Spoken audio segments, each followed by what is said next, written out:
There is a place in America that almost no one talks about. It sits quietly just outside St. Louis in southwestern Illinois, where the land lies flat and the Mississippi River moves with a patience that makes time itself feel slow. On a still morning, when the mist comes in low across the floodplain and the first light catches the water in long gold ribbons, the place feels ancient in a way that is hard to name. Not dramatic, just deep. The way a very old room feels different from a new one, even when you cannot say exactly why. Most people driving past on the nearby highway never stop. Most people living in St. Louis, just a few miles away, have never visited. Most Americans, if you ask them to name the great cities of the ancient world, would think of Rome or Cairo or Tenochtitlan. They would not think of Illinois. They would not think of Cahokia. And yet Cahokia was a city, not a village, not a settlement. A city in every meaningful sense of the word. A city with a population at its peak of somewhere between 15,000 and 20,000 people. A city with neighborhoods and markets and a central plaza nearly 40 acres wide. A city with pyramids rising from the flat ground, the largest of which contained more earth than the Great Pyramid of Giza. A city that in the year 1100 CE was larger than London, larger than Paris, larger than any city that would exist on this continent until Philadelphia in the late 1700s. There was not another city of Cahokia's size anywhere in North America, north of Mexico, for another 600 years. And almost no one has heard of it. Tonight, we go back to the center of a continent 1,000 years ago. We walk the Grand Plaza of Cahokia and stand at the base of a pyramid that took 200 years to build. We meet the people who lived here, who farmed and traded and worshipped and raised their children in one of the most remarkable civilizations the Western Hemisphere has ever produced. And we ask why their story was so deliberately, so completely erased. That last part matters, because the silence around Cahokia was not an accident. But first, the beginning. The land. Everything about Cahokia starts with the land. The area archaeologists call the American Bottom is a stretch of Mississippi River floodplain running roughly 80 miles through what is now southwestern Illinois. At its widest, nearly 11 miles of flat, extraordinarily fertile ground separates the river on the west from the bluffs on the east. The flatness is the point.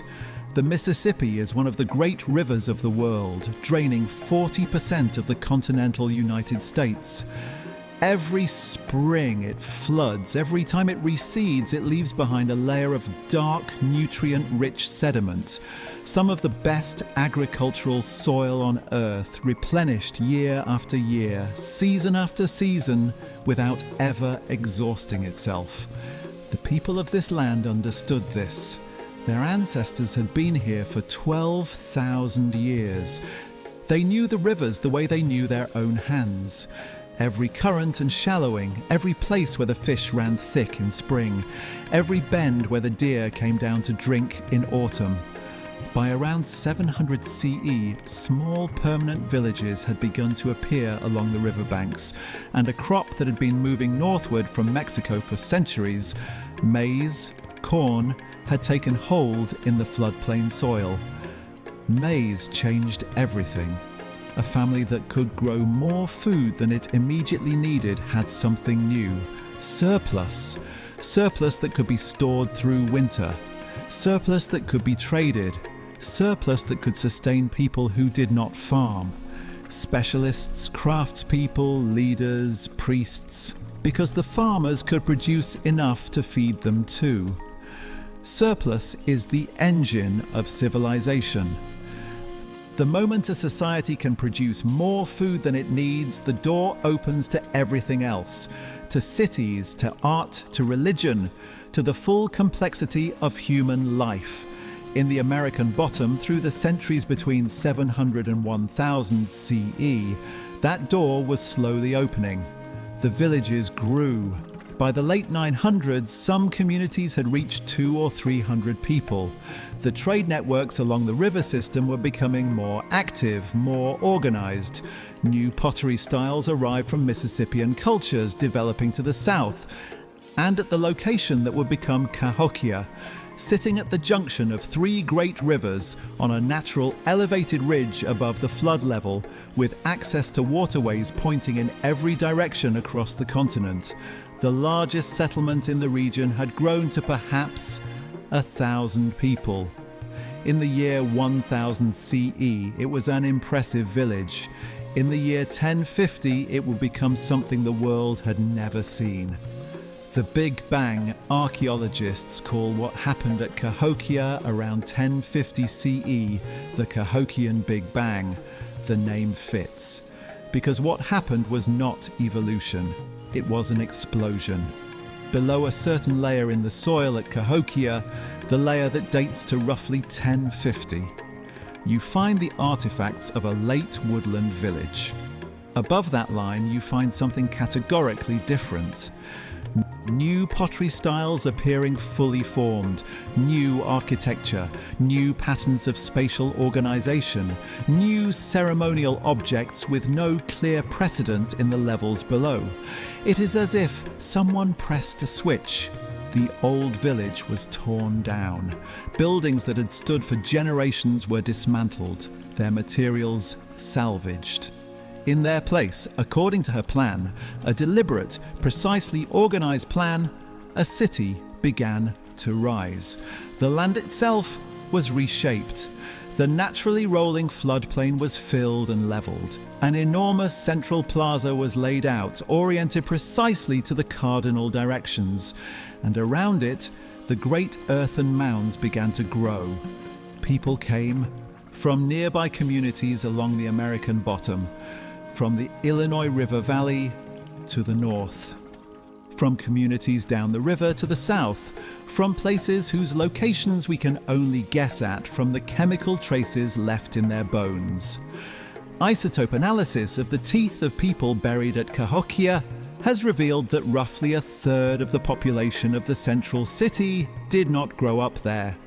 They came from somewhere else. Cahokia was, from its very beginning, a city of immigrants. What caused the explosion?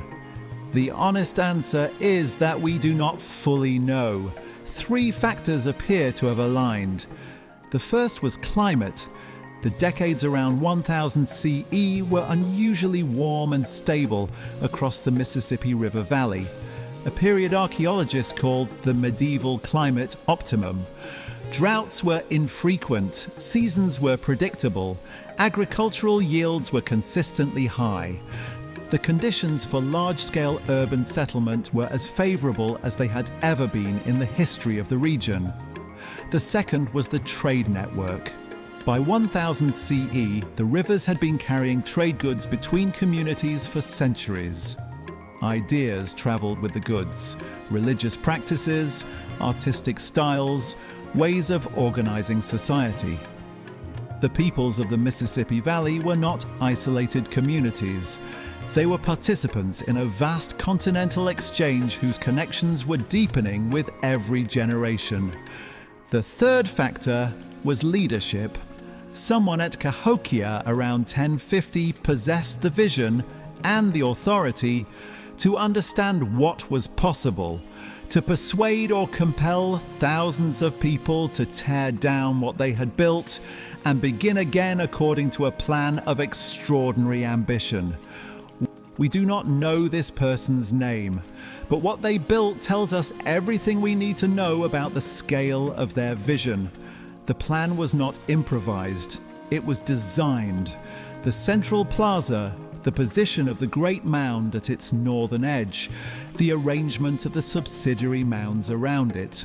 all oriented with precision to the cardinal directions, organized according to cosmological principles that link the layout of the city to the structure of the universe as the people of Cahokia understood it.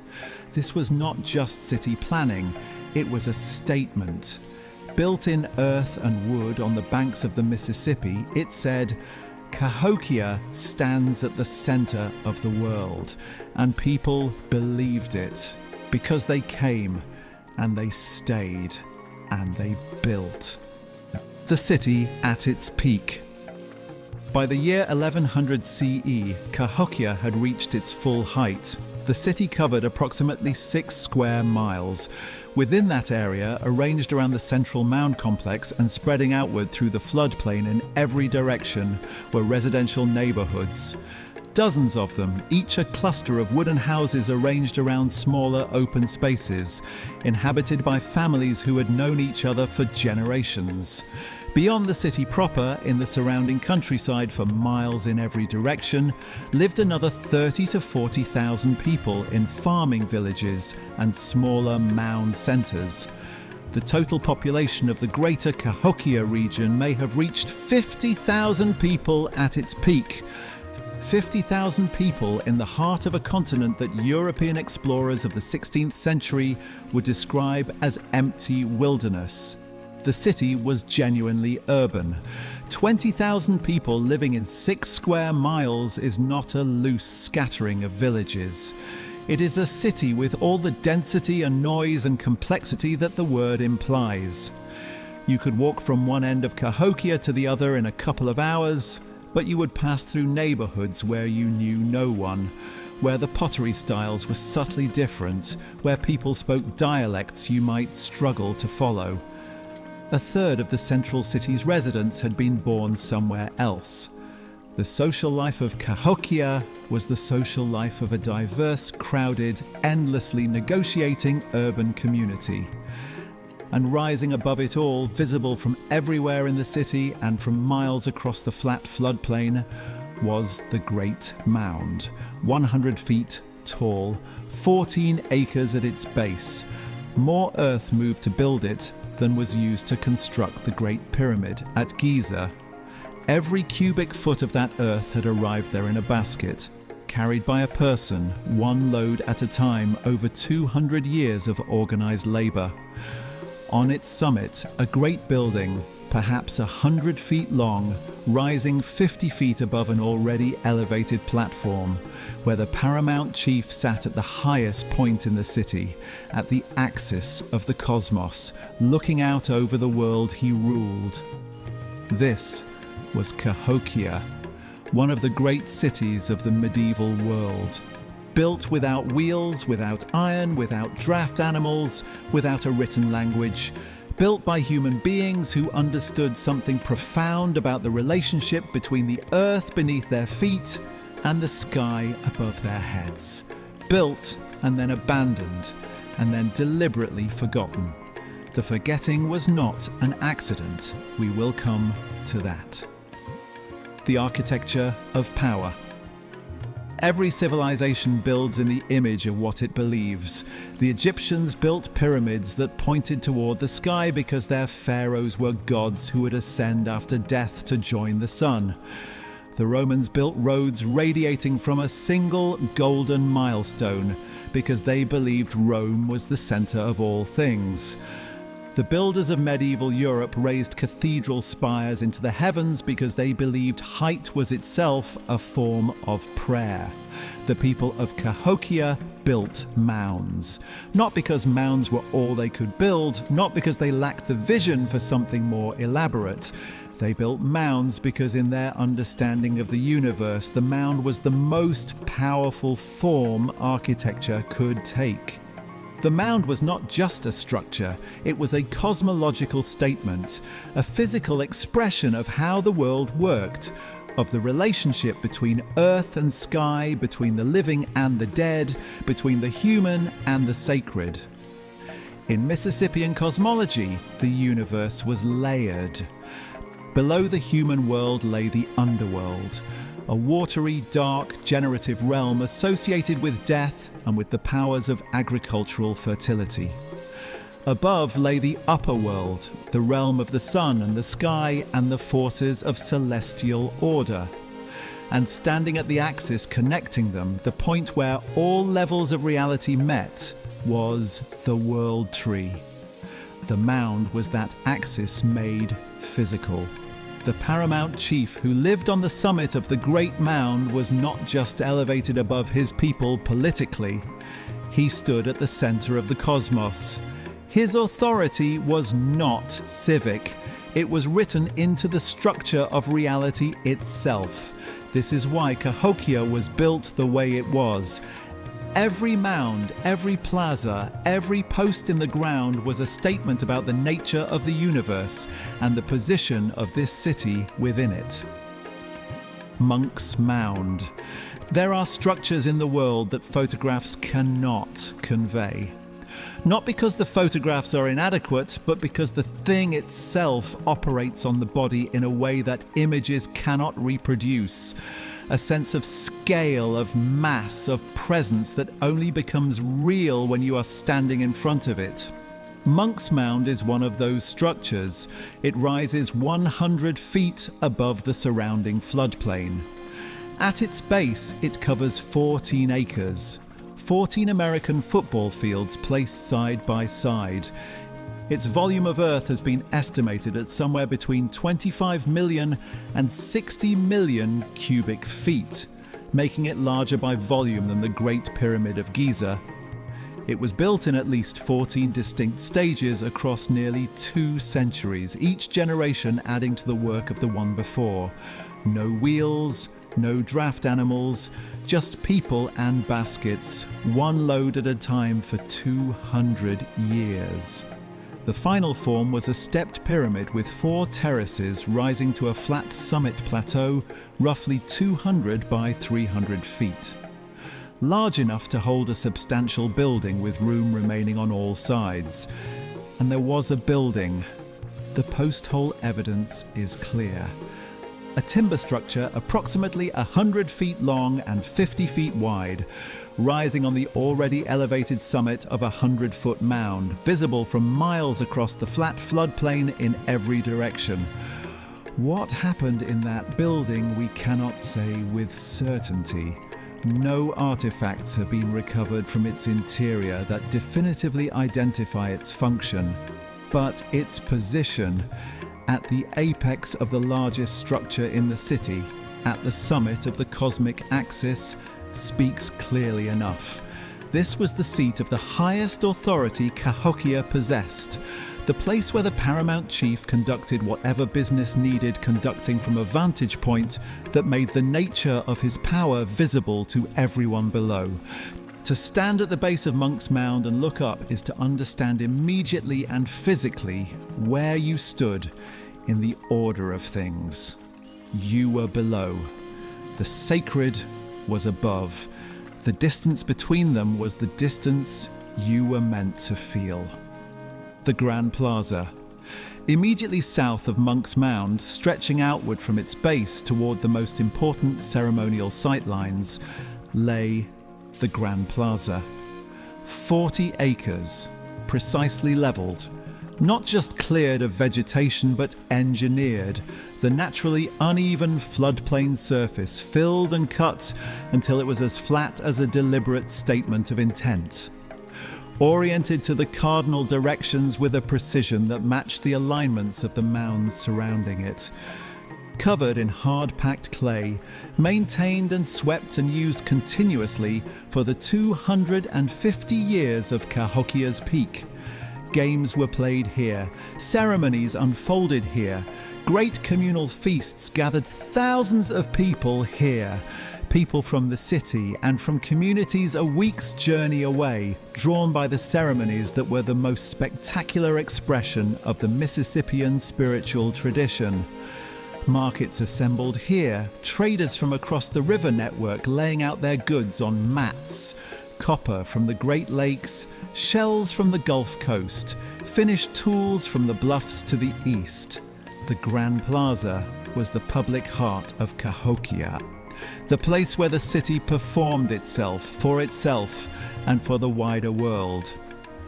4 plazas in total surrounded Monk's Mound, one on each side, each oriented to the cardinal directions, each bounded by mounds of various sizes and purposes. The 4 directions were not merely geographical, they were cosmological. North and south, east and west, the 4 arms of the cross-in-circle symbol that appeared throughout the artistic tradition of the Mississippian world, representing the structure of the universe and the center where all directions met. Cahokia was that center, built to say so in the largest possible terms. The Woodhenge. Half a mile west of Monk's Mound, in the area now partly covered by a road and a parking lot, the people of Cahokia built something that would not be understood for 1,000 years. A circle of posts, not a fence, not a wall. A circle of massive red cedar posts, each perhaps 3 feet in diameter and rising 20 feet above the ground, set at precise intervals around the circumference of a circle hundreds of feet across. A circle that, when you stood at its center, aligned the posts on its edge with the rising sun on the most significant days of the year. The archaeologist Warren Whittree discovered the first of these circles in the early 1960s, during salvage excavations ahead of highway construction. Working through his excavation maps one evening, he noticed something in the pattern of large oval post holes. Not the post holes of ordinary buildings, but something different. He extrapolated the arc. He realized he was looking at a circle. He called it Woodhenge, by analogy with Stonehenge in England. The name stayed. As excavations continued over subsequent decades, 4 more circles emerged. Not 1 Woodhenge, but 5, built in sequence over roughly 2 centuries, each one larger than the last. The smallest held 24 posts in a circle 240 feet across. The largest held 72 posts in a circle nearly 500 feet across. Each new circle was larger because it needed to be. As Monk's Mound grew taller and its footprint expanded, the sightlines from the center of the timber circle to the horizon shifted, and the Woodhenge had to grow to maintain the precise alignments it was built to track. On the morning of the spring equinox, a person standing at the center of the Woodhenge would have watched the sun rise directly out of the face of Monk's Mound. The paramount chief who stood on its summit was not merely elevated, he was standing on the place from which the sun was born. On the morning of the winter solstice, the darkest day of the year, the sun rose in alignment with a large platform mound on the southern edge of the Grand Plaza, appearing to emerge from its temple building at the moment of the year when the world most needed reassurance that the light would return. These alignments were not approximate. Modern surveying has confirmed their precision.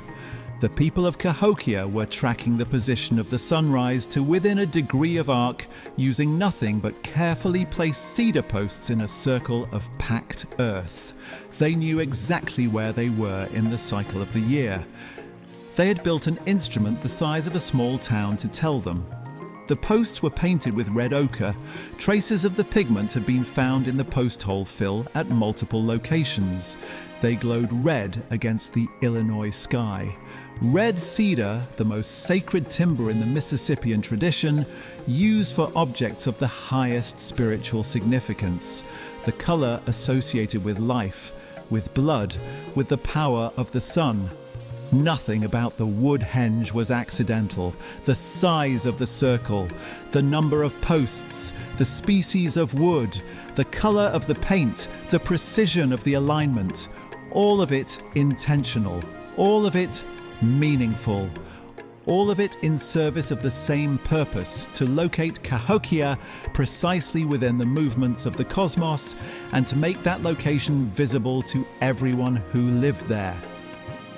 The mounds.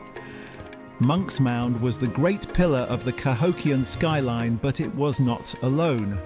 More than 120 earthen mounds were built across the city and its surrounding territory. platform mounds, conical mounds, ridgetop mounds, structures varying from modest raised foundations a few feet above the ground to large ceremonial platforms rising 30, 40, 50 feet into the air. Together, they represent more than 50 million cubic feet of earth moved by human hands, basket by basket, over generations of organized labor. The platform mounds were the most common. At their simplest, a raised platform of earth that elevated a building above the surrounding landscape. Practical in a floodplain environment, but also symbolic. The higher your building stood, the more important you were. The mounds were a visible map of social hierarchy, legible from anywhere in the city. The burial mounds told a different story. Conical in form, raised over the honored dead, these were not just graves, they were memorials. Permanent alterations to the face of the earth that said, for as long as the mound stood, a person of consequence lived here and died here, and their passing mattered. The mound building was a shared act. Everyone who carried a basket of earth participated in a statement about the nature of society and the value of the person being commemorated. Together, the mounds of Cahokia transformed a flat river floodplain into something that had never existed before in the history of North America, a monumental landscape. A city that was also a diagram of the cosmos, a place where the power of the paramount chief and the spiritual order of the universe were encoded into the very shape of the ground. The palisade. There was a wall at Cahokia. You cannot see it now. The wood rotted away centuries ago, and what remains is only the dark stains of the post holes in the soil. But archaeologists excavating the central precinct over the decades found the evidence clearly. A line of post holes tracing a boundary around the most sacred area of the city. The zone containing Monk's Mound and the Grand Plaza, and the platform mounds and elite residential compounds. A wall of timber 15 to 20 feet high, nearly 2 miles in total length, enclosing the heart of the city. The wall was not a fence. Its posts were massive, a foot or more in diameter, packed so tightly together that the resulting barrier was essentially impermeable. You could not see through it. You couldn't breach it easily. You entered through specific gateways architecturally emphasized, designed to make the crossing of the boundary feel like what it was, a transition between the ordinary world and the sacred one. Built into the wall at regular intervals were bastions, projecting towers that allowed defenders to shoot arrows along the face of the barrier. These are not ceremonial features, they are not decorative, they are the specific architectural solution to a specific military problem. They are the architecture of defense, of fear. Someone was afraid of something. What they were afraid of belongs to the later part of the Cahokian story, the story of the city's decline. But the palisade itself, built around the elite center and not around the whole city, tells us something important. The wall divided Cahokia. It separated those who lived inside, the paramount chief, the priests, the noble families, from the tens of thousands who lived outside. The crossing of the gateway was controlled. The most sacred spaces of the city were accessible to ordinary people only on specific ceremonial occasions, when the gates were opened and the plaza filled with the crowds that the great ceremonies drew. In this, Cahokia was not unusual. Every complex society in history has produced some architectural expression of the line between the inner circle and everyone else. What makes the Cahokia palisade remarkable is that it was rebuilt at least 4 times, and each time the evidence suggests it enclosed a slightly smaller area than before. A wall that contracts with each rebuilding describes in physical terms the contraction of power, but that story comes later. For now, stand outside the wall on a morning in the year 1100 and look up at what the people of Cahokia built at the center of their world, the palisade. Behind it, Monk's Mound rising 100 feet against the sky. The Grand Plaza stretching southward from its base. The Woodhenge to the west, its red cedar post glowing in the early light.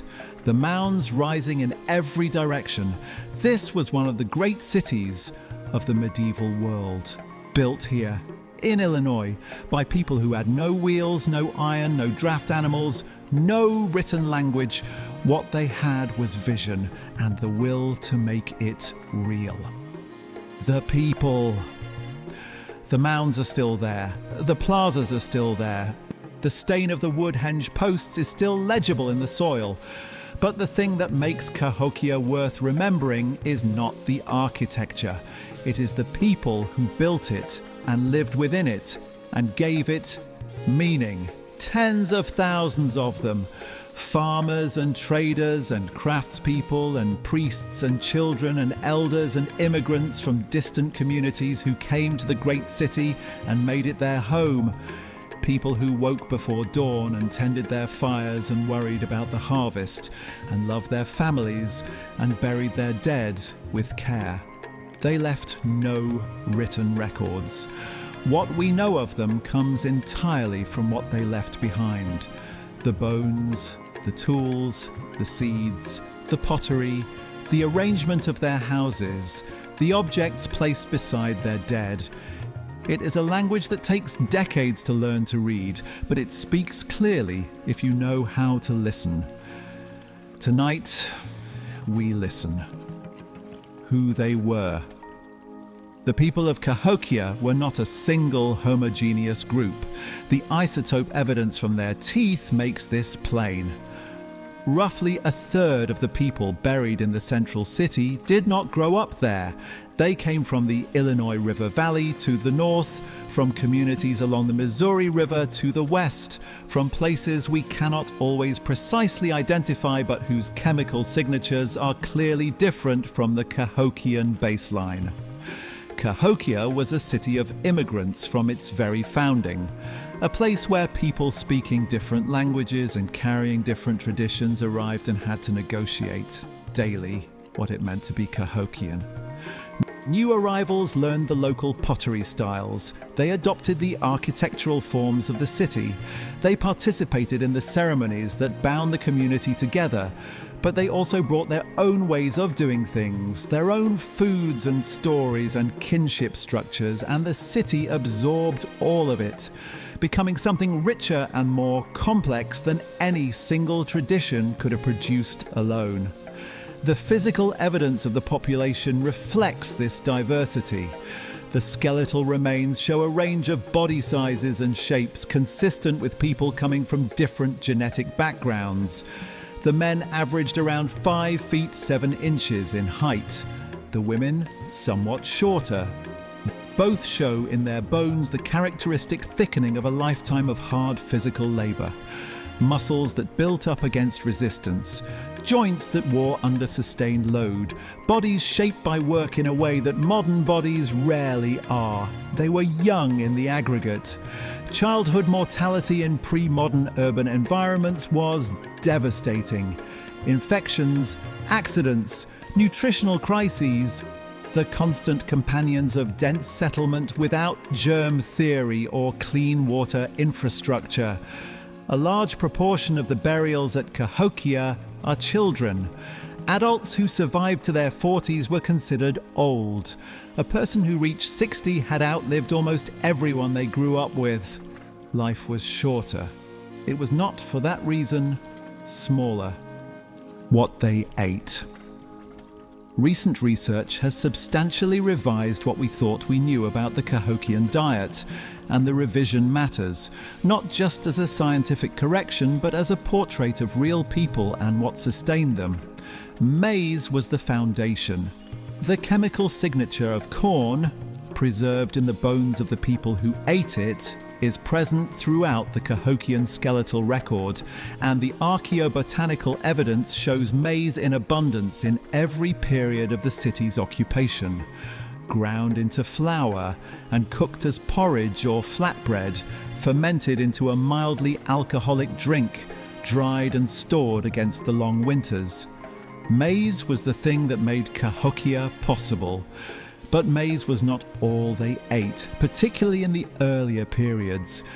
The Eastern Agricultural Complex, a group of native North American crops domesticated in the Mississippi Valley thousands of years before Cahokia rose, continued to be cultivated alongside maize throughout the city's history.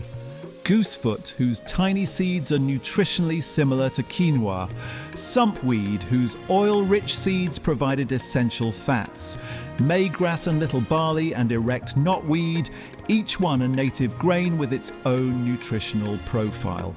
Sunflowers, wild plants gathered from the floodplain, hickory nuts, black walnuts, persimmons, wild grapes and berries that the rich bottomland offered in abundance. The most important finding from recent botanical research is that when maize arrived and became the dominant crop, it did not replace the older foods. All crops increased together. The agricultural base of Cahokia was biologically diverse in a way that would have provided resilience. When one crop failed, others remained. When the floods of the late 12th century began to damage the maize fields, the diversity of the food system offered at least partial protection, until the pressures became too great for any strategy to manage. Animal food supplemented the plant diet. Deer was the most important, hunted in the forests of the bluffs east of the city, providing meat and hides and bone for tools. Fish from the rivers and the oxbow lakes scattered across the floodplain, taken in nets and weirs. Wild turkey, beaver, turtle, migratory waterfowl arriving each spring in flocks so large they darken the sky. The middens, the accumulated refuse heaps of decades of meals, speak of a diet that was varied and in many seasons genuinely abundant, but not for everyone equally. The inequality of eating. The bones tell a story that the mounds and the plazas and the trade goods do not. A story of a city where what you ate depended entirely on who you were. Isotope analysis of Cahokian burials from different social contexts has produced one of the most direct pictures of inequality in the pre-Columbian archaeological record. High-status individuals, those buried with copper ornaments and shell beads and the other markers of elite position, show bone chemistry consistent with diets rich in animal protein, significantly more meat, more fish, a broader and more nutritious diet. Lower status individuals show the opposite. Their bone chemistry indicates diets dominated by maize, not somewhat more maize than the elite, but dramatically more. The low status females in the mass burials of Mound 72 ate approximately 60% more maize, by proportion, than the elite individuals buried at the same site. And the skeletal pathology confirms what the chemistry suggests. The bones and teeth of lower status Cahokians show higher rates of iron deficiency anemia, visible in the characteristic pitting of the eye sockets.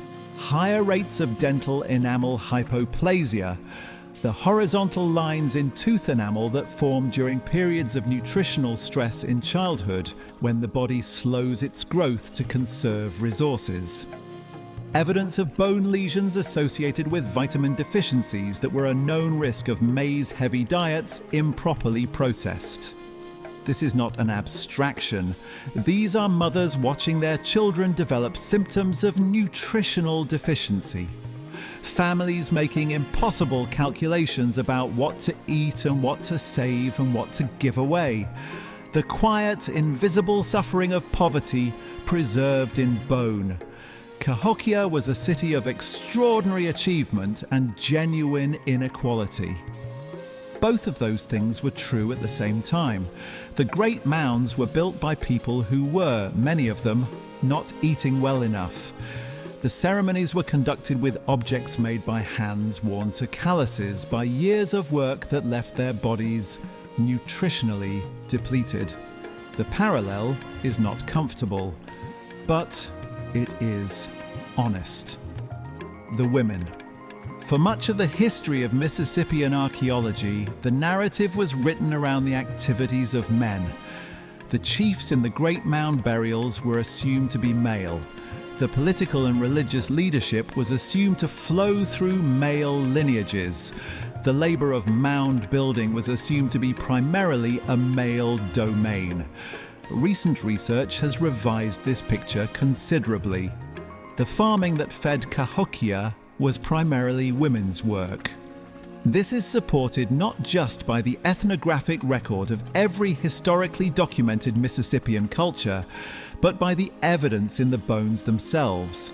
The muscle attachment patterns and joint stress consistent with years of digging and hoeing and harvesting are visible in the skeletal remains of women from the site. The women who farmed Cahokia were the primary holders of the agricultural knowledge that made the city possible. They knew the soil, they knew the seeds, they knew when to plant and when to harvest, how to preserve and store, how to manage the complex mixture of native crops and introduced maize that sustained 20,000 people through every season. That knowledge was held and transmitted by women, taught by mothers to daughters, refined and expanded across generations of practice. It was not a subordinate form of knowledge, it was the knowledge on which everything else depended. The Birger figurine, one of the most important objects recovered from the Cahokia region, makes this visible. It depicts a kneeling woman whose back is entwined with a great serpent, symbol of the underworld and of agricultural fertility throughout the Mississippian world. She is using a hoe. She is farming. The serpent connecting her to the earth below is not threatening her. It is working with her. She is the axis through which the fertility of the earth is channeled into the living world. This is not a minor domestic figure. This is a cosmic statement. The women of Cahokia were not merely feeding the city. In the cosmological understanding of their culture, they were sustaining the connection between the human world and the generative powers of the earth itself. A day in the life. Let us put these abstractions into one specific shape. One woman, one ordinary day. She is in her mid-30s. She was born in this neighborhood, the eastern part of the city, not far from one of the smaller platform mounds that serves as the local ceremonial center. Her father came from a community 2 days up the Illinois River. She can still hear traces of his accent in her own speech when she is tired. She wakes before full light. The fire has burned to coals. She adds wood carefully because wood is always managed carefully in a city of 20,000. The fire catches. She hears the neighbor's baby crying 2 doors away. She hears the river, distant and slow. She goes to check the maize jar. Adequate. There will be enough. She begins grinding, the stone hoe rising and falling in the motion her body knows without instruction, the motion her mother's hands knew and her grandmother's before that. The neighborhood is waking around her. 15 or 20 households share this small courtyard. These families have known each other for generations. They share the communal labor of planting and harvesting, the obligation of the mound-building work gangs that every household must contribute to, the ceremonies that mark the turning of the year. She walks to her field, 20 minutes through the outer neighborhoods and into the floodplain to the south, where the morning mist still lies thick and the soil is dark from last week's rain. She works through the morning. The maize is knee-high. The weeds are relentless. The hoe rises and falls, the rhythm of the season. At midday, she stops. She eats what she brought, dried corn mixed with water and baked on the hearthstone this morning, some dried fish from last season, a handful of roasted goosefoot seeds, nutty and good. Her youngest sleeps in a cradle board hung from the branch of the tree at the field's edge. Monk's Mound is visible from here, rising against the northern sky. impossibly large, impossibly permanent seeming. She has lived in its shadow all her life. It does not astonish her the way it astonishes visitors from distant places. It is simply there, the centre of the world. She goes back to her hoeing. In the afternoon she returns, stops at the market on the edge of the Grand Plaza, buys a small cooking pot from a potter in the northern neighbourhood whose work she has admired. She trades maize from her household surplus, measured in a standard unit everyone at the market understands. At home her husband is back from the river. Good day, 2 large catfish hang from the drying rack. The children come home and eat and argue about nothing. She falls asleep before the fire has burned low. In the morning she will rise before full light and do it again. This is the life that the mounds and the plazas and the woodhenge were built to sustain. Not the life of the paramount chief on his 100-foot summit. This life, the woman in the field, the man on the river. The children learning the old stories from the neighbourhood elder. The craftsman grinding stone in his workshop. The trader paddling south with a load of shell beads. Ordinary life, hard, full, meaningful, mortal. The bones in the graves tell us this. The tools and the seeds and the pottery and the careful arrangements of the dead tell us this. These were people, not symbols, not mystery, people, and they deserve to be remembered as such. The connected world. There is a temptation when we think about ancient civilizations in the middle of continents to imagine them as isolated, as self-contained worlds turned inward, largely unaware of what lay beyond the next river bend.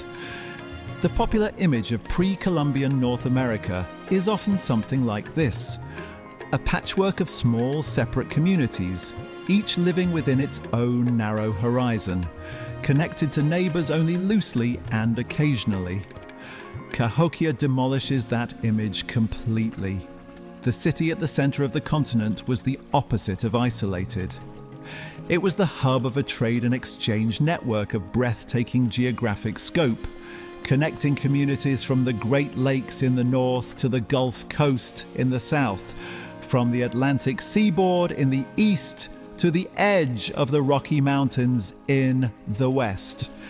The goods that moved through Cahokia traced routes across half a continent.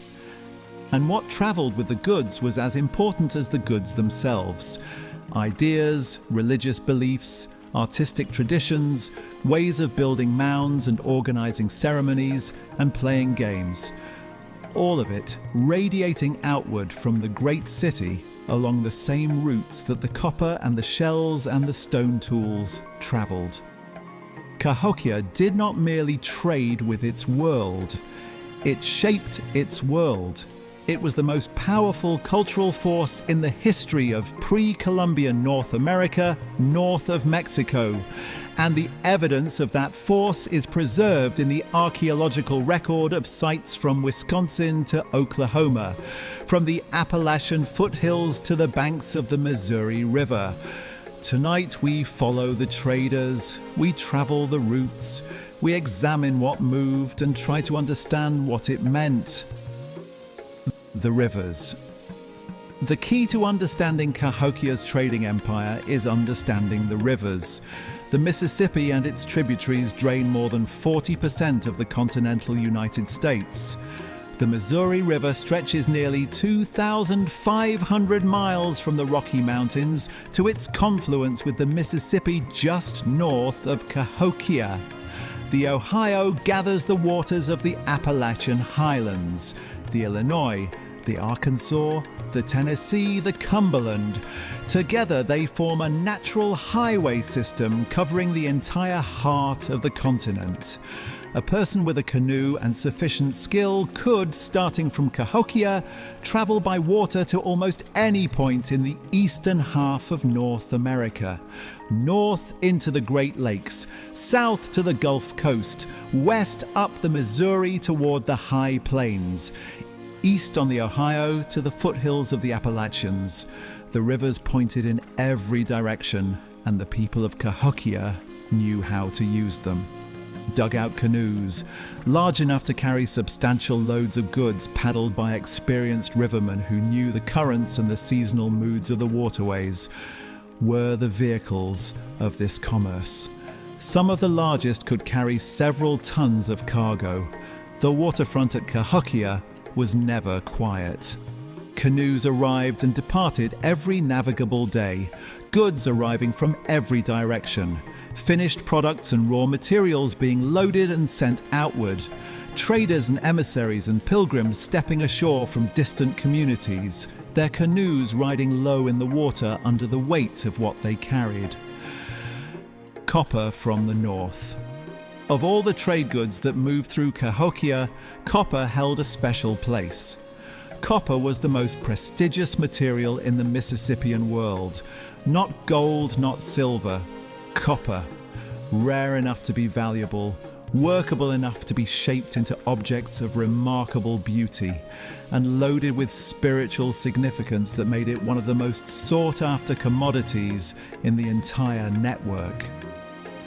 Copper objects appeared in the graves of the most important people at sites across the eastern half of the continent. They were diplomatic gifts, symbols of authority, objects of tremendous religious power associated in Mississippian cosmology with the upper world and the celestial beings that inhabited it. The primary source was the Lake Superior region, the shores of the Great Lake, and the adjacent areas of what are now Michigan, Wisconsin, and Minnesota, where pure native copper occurs in natural deposits of extraordinary richness. Not copper ore requiring smelting, metallic copper in its pure form, ready to be worked by cold hammering and annealing, shaped without ever needing to melt it. The native peoples of the Great Lakes had been working this copper for thousands of years before Cahokia rose. When the city emerged in the 11th century, the ancient copper trade was reorganized and intensified to serve the demands of the new center. The copper workers of Cahokia transformed the raw material into objects of genuine power. Copper plates hammered into intricate repoussé designs showing the figures of the spirit world, copper-covered headdresses and dance regalia, copper beads and pendants and celts, axe-like tools that functioned as symbols of authority, buried with their owners in graves of the highest status. A copper plate recovered from a site called Etowah in Georgia, nearly 1,000 miles from Cahokia, depicts a figure in full ceremonial regalia that is unmistakably Cahokian in style. The technique, the iconography, the artistic conventions, all pointing to a Cahokian origin. This single object tells us, with remarkable economy, the story of a cultural network deep enough to produce objects of shared aesthetic and spiritual significance across 1,000 miles of continent. To hold a Cahokian copper object was to hold, in some sense, a piece of Cahokia itself. Shells from the south, obsidian from the west. Marine shells, the shells of species living only in the warm, shallow waters of the Gulf of Mexico, were the other great prestige material of the Mississippian world. The distance from Cahokia to the nearest Gulf Coast shell grounds was roughly 1,000 miles by river, and yet shells arrived at the city in quantities that speak of organized, sustained trade relationships. The shell bead workshops in Cahokia's residential neighborhoods process material that had traveled 1,000 miles to get there. The tens of thousands of beads found in the burials of Mound 72, 20,000 arranged in the shape of a falcon beneath the most important burial alone, represent decades of accumulated Gulf Coast material, requiring continuous organized exchange to maintain. Large whelk shells were cut into cups for the black drink ceremony, a ritual purification practice documented among many historically known southeastern tribes involving the communal consumption of a caffeine-rich tea from sacred vessels. These cups were among the most important ceremonial objects in the Mississippian world. The finest of them were engraved with scenes from the spirit world, intricate carvings executed with stone tools into the inner surfaces of shells, depicting warriors and mythological creatures and cosmic symbols in a visual tradition that was shared across the entire Cahokia network. In 2012, researchers analysed the chemical residue inside a collection of distinctive cylindrical ceramic vessels from Cahokia and identified two compounds, theobromine and caffeine. These occur together naturally in only one plant available in pre-Columbian North America, the yaupon holly, a species whose natural range ends hundreds of miles south and east of Illinois.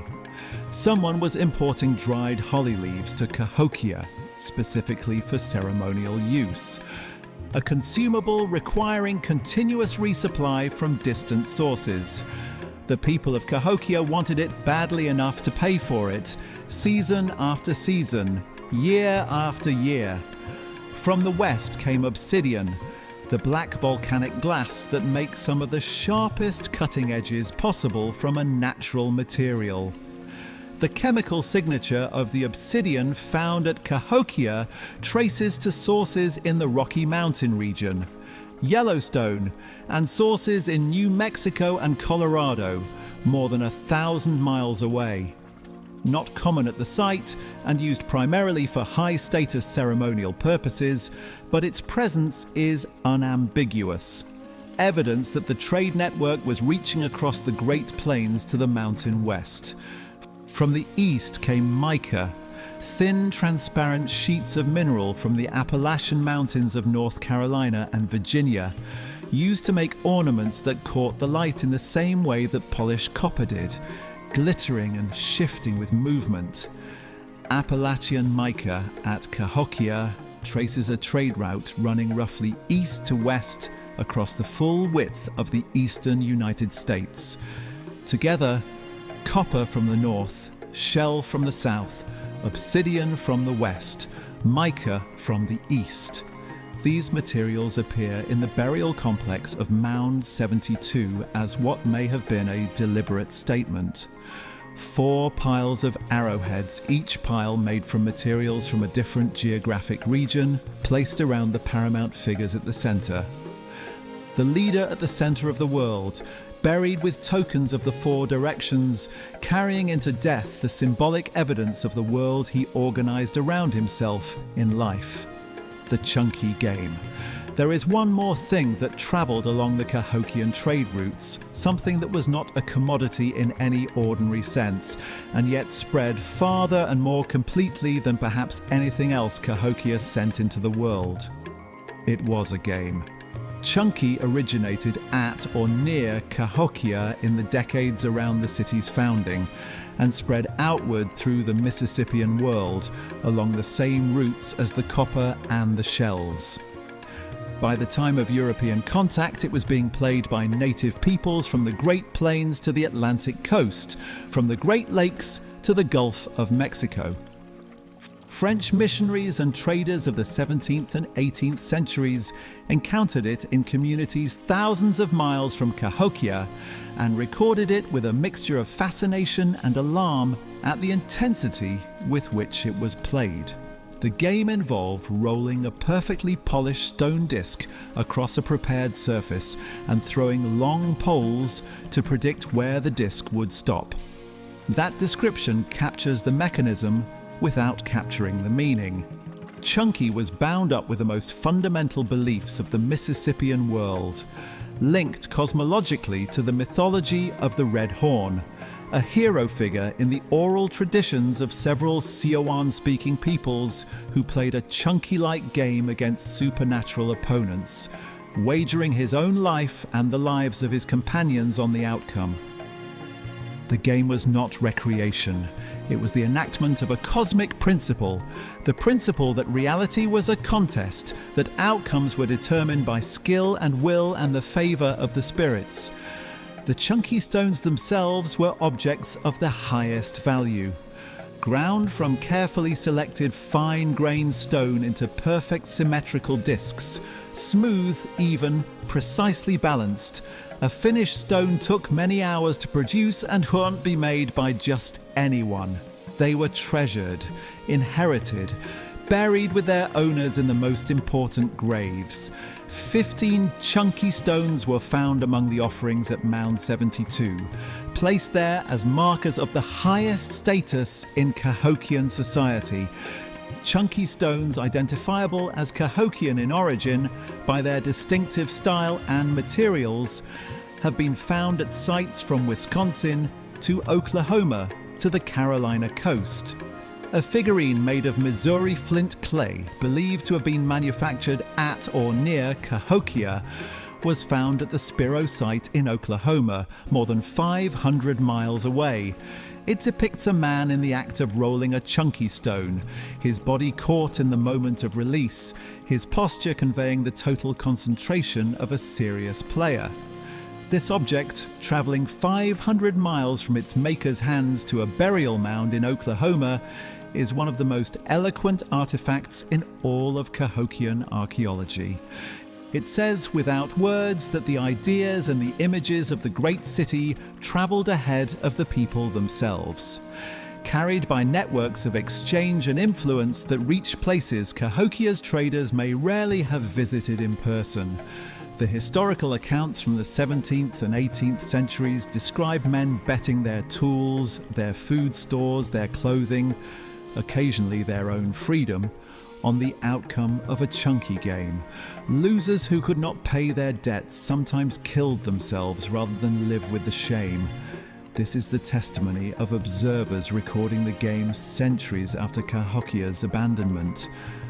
But the intensity, the life or death seriousness, the willingness to wager everything on a rolling stone, appears to have been constant across the centuries, preserved in the culture that descended from the great city long after the city itself was gone.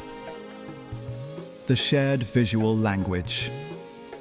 The trade goods and the games were visible expressions of something less tangible but ultimately more important. A shared system of beliefs and symbols and artistic conventions that archaeologists call the Southeastern Ceremonial Complex. Think of it as a visual language. A set of images and symbols that appear with remarkable consistency across an enormous geographic area, on the engraved surfaces of shell cups, on copper plates, on ceramic vessels, on stone tablets, on the bodies of the dead decorated for burial, images that communicated specific meaning to everyone who shared the tradition, allowing participants from communities 1,000 miles apart to recognize each other as members of the same civilizational world. The falcon warrior, the human figure dressed in the regalia of the peregrine falcon with its distinctive forked eye marking, appears from Illinois to Georgia, from Oklahoma to the Carolinas.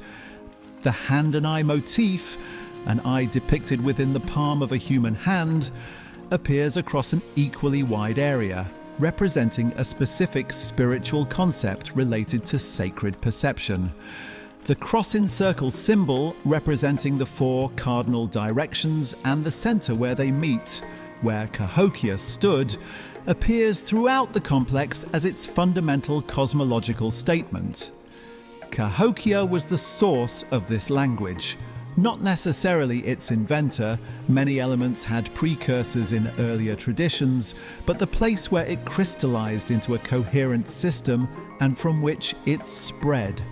The copper workers and the shell engravers of Cahokia were not just craftspeople. They were the propagandists of a civilization, producing the images and objects that carried the Cahokian worldview to the furthest reaches of its influence. Those furthest reaches were very far. Artifacts in the clear Cahokian tradition have been found at sites stretching from the Great Lakes to the Gulf of Mexico, from the Atlantic coast to the edge of the Great Plains. There is no other single site in pre-Columbian North American archaeology that matches this geographic reach. There is no other city whose cultural influence can be traced so clearly across such a vast area. Cahokia was not just a city, It was the center of a world that stretched farther and was more deeply connected than most Americans will ever be taught. The connected world. There is a temptation when we think about ancient civilizations in the middle of continents to imagine them as isolated, as self-contained worlds turned inward, largely unaware of what lay beyond the next river bend. The popular image of pre-Columbian North America is often something like this: a patchwork of small, separate communities, each living within its own narrow horizon, connected to neighbors only loosely and occasionally. Cahokia demolishes that image completely. The city at the center of the continent was the opposite of isolated. It was the hub of a trade and exchange network of breathtaking geographic scope, connecting communities from the Great Lakes in the north to the Gulf Coast in the south, from the Atlantic seaboard in the east to the edge of the Rocky Mountains in the west. The goods that moved through Cahokia traced routes across half a continent. And what traveled with the goods was as important as the goods themselves: ideas, religious beliefs, artistic traditions, ways of building mounds and organizing ceremonies and playing games. All of it radiating outward from the great city along the same routes that the copper and the shells and the stone tools traveled. Cahokia did not merely trade with its world, it shaped its world. It was the most powerful cultural force in the history of pre-Columbian North America, north of Mexico. And the evidence of that force is preserved in the archaeological record of sites from Wisconsin to Oklahoma, from the Appalachian foothills to the banks of the Missouri River. Tonight we follow the traders, we travel the routes, we examine what moved and try to understand what it meant. The rivers. The key to understanding Cahokia's trading empire is understanding the rivers. The Mississippi and its tributaries drain more than 40% of the continental United States. The Missouri River stretches nearly 2,500 miles from the Rocky Mountains to its confluence with the Mississippi just north of Cahokia. The Ohio gathers the waters of the Appalachian Highlands. The Illinois, the Arkansas, the Tennessee, the Cumberland. Together they form a natural highway system covering the entire heart of the continent. A person with a canoe and sufficient skill could, starting from Cahokia, travel by water to almost any point in the eastern half of North America, north into the Great Lakes, south to the Gulf Coast, west up the Missouri toward the High Plains, east on the Ohio to the foothills of the Appalachians.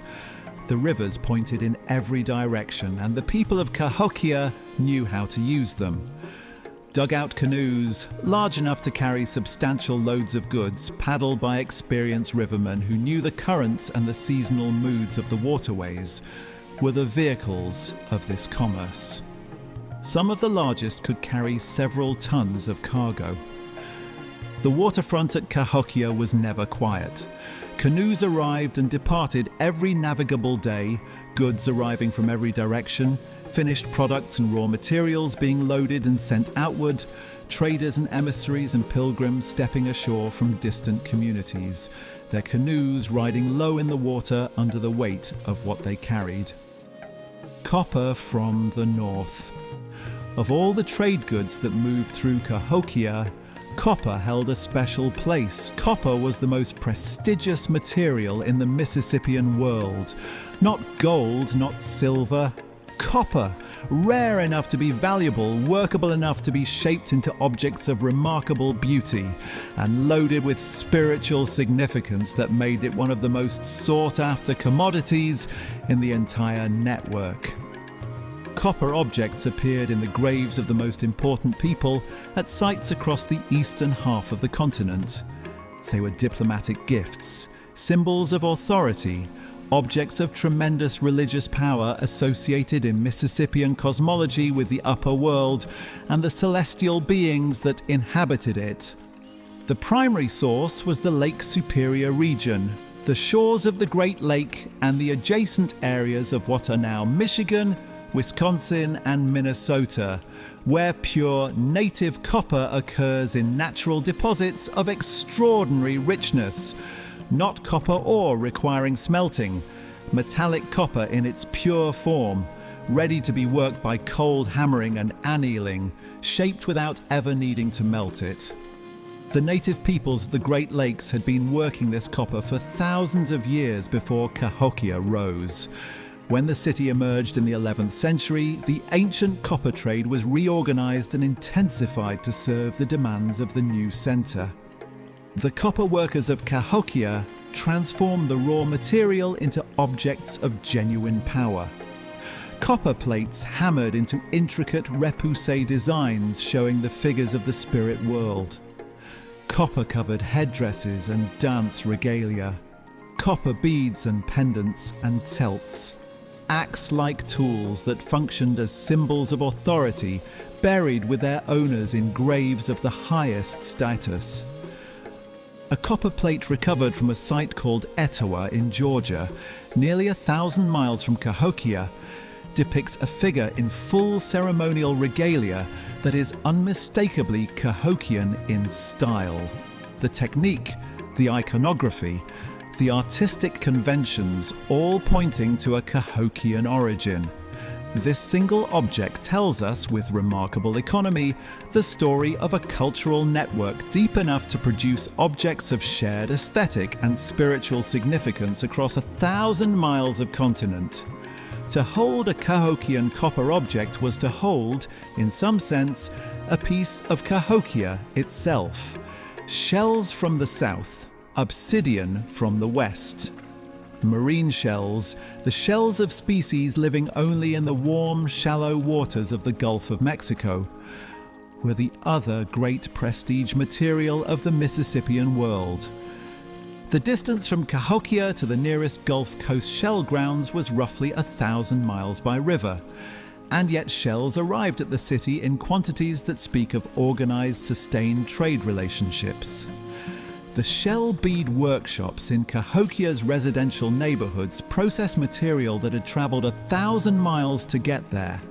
The tens of thousands of beads found in the burials of Mound 72, 20,000 arranged in the shape of a falcon beneath the most important burial alone, represent decades of accumulated Gulf Coast material requiring continuous organized exchange to maintain. Large whelk shells were cut into cups for the black drink ceremony, a ritual purification practice documented among many historically known southeastern tribes, involving the communal consumption of a caffeine-rich tea from sacred vessels. These cups were among the most important ceremonial objects in the Mississippian world. The finest of them were engraved with scenes from the spirit world, intricate carvings executed with stone tools into the inner surfaces of shells, depicting warriors and mythological creatures and cosmic symbols in a visual tradition that was shared across the entire Cahokian network. In 2012, researchers analyzed the chemical residue inside a collection of distinctive cylindrical ceramic vessels from Cahokia and identified two compounds, theobromine and caffeine.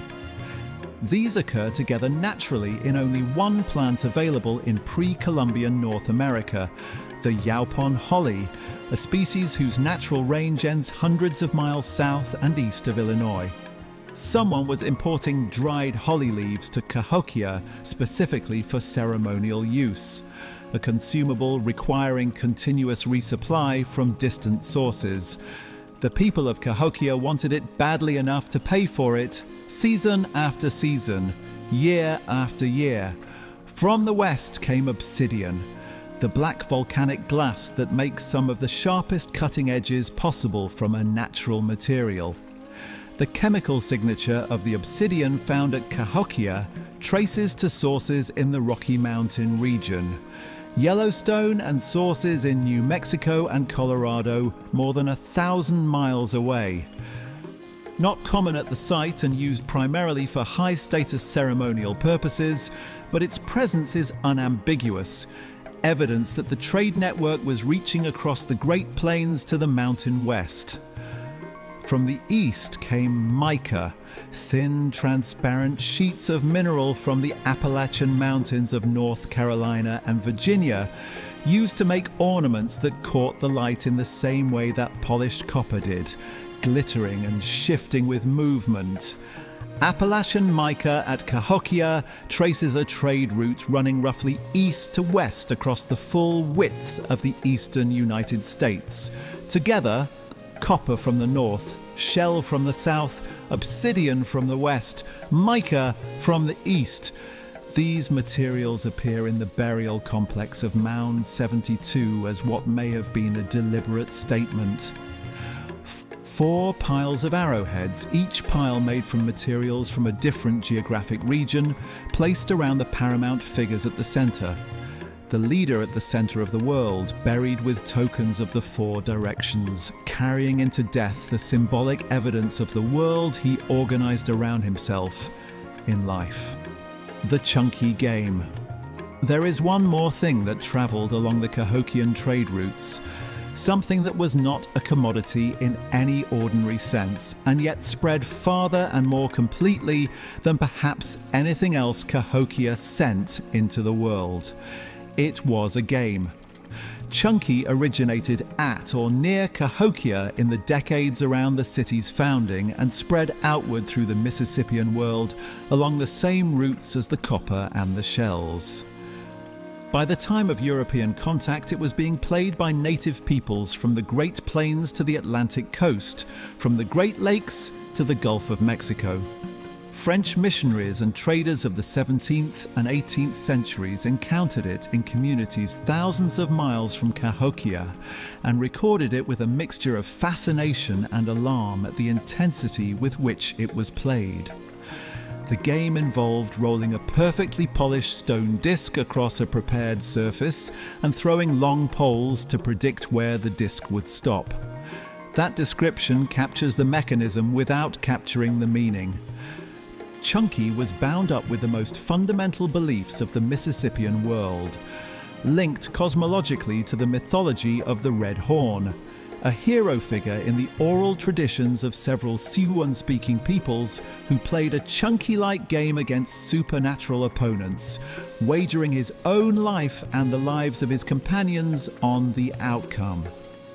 The game was not recreation.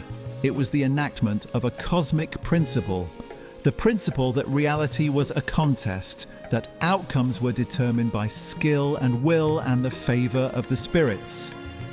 The chunky stones themselves were objects of the highest value.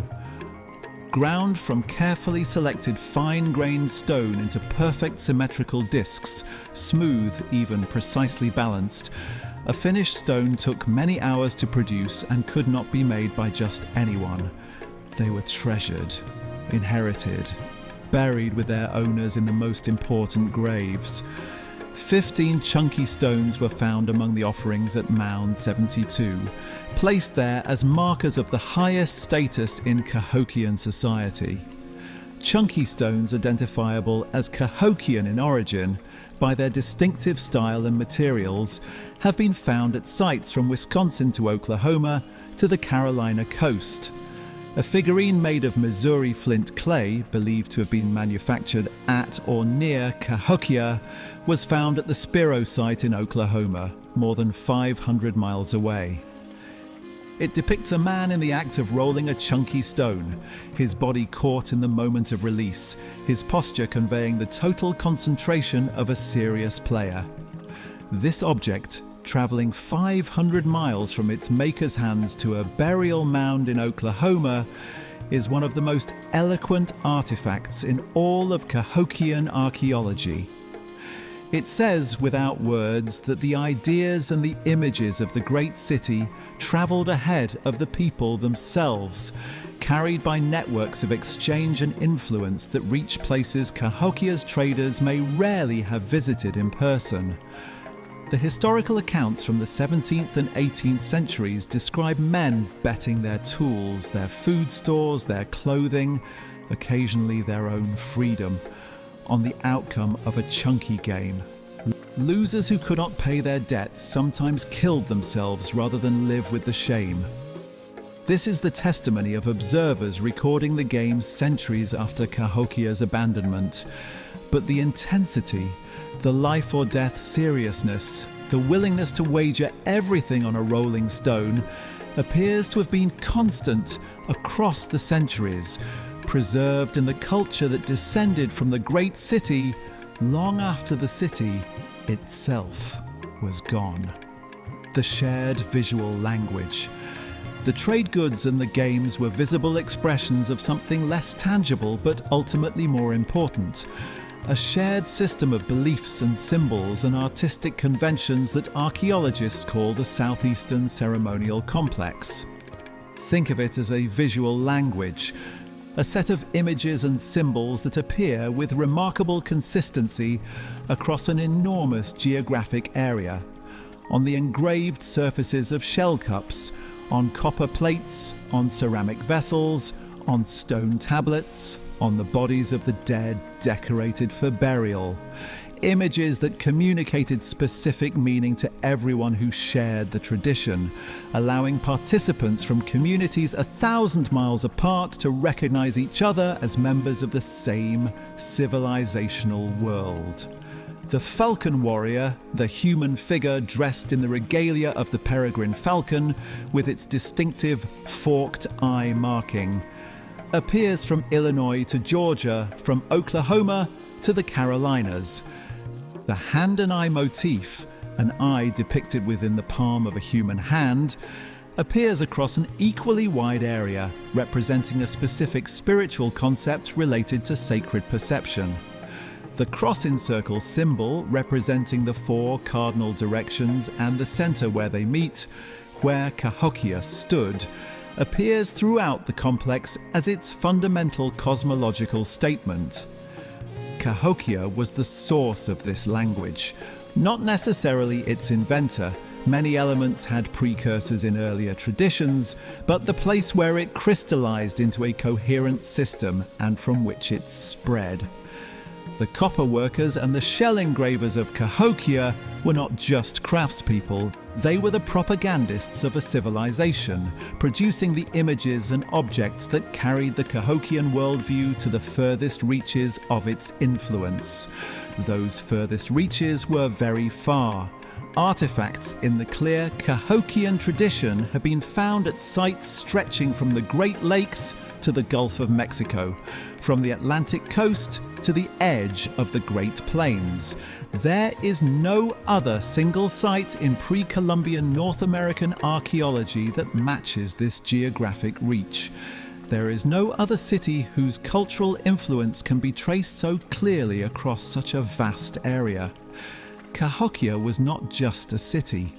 It was the center of a world that stretched farther and was more deeply connected than most Americans will ever be taught.